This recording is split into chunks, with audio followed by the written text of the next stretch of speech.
Hey friends, it's Kelly and welcome back to Mama Needs a Goal. Thank you so much for joining me today, and if you're new here, welcome. So if you've been following me, I know many of you are excited. Guess what's coming soon? You guessed it, National Soup Month, coming January 1st, 2024. National Soup Month is observed in the United States every January. It's a month-long celebration dedicated to acknowledging the comfort, versatility, and nourishment that soups bring to people's lives, particularly during the colder months of the year.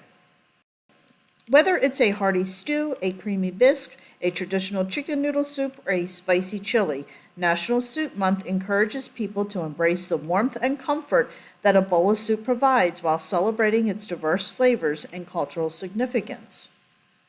Join me this National Soup Month as we savor warmth, flavor, and comfort in every spoonful. Let's celebrate together by exploring a world of soups. We will dive into a delicious journey filled with soup recipes, helpful tips, and fascinating soup facts.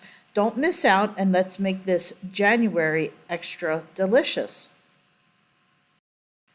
Friends, thanks so much for joining me. I really do appreciate it. If you like this video, please give it a thumbs up, and please go ahead and hit that little subscribe button, as it does greatly help me out and you'll get much more recipes. So friends, thanks so much, and I'll catch up with you next time.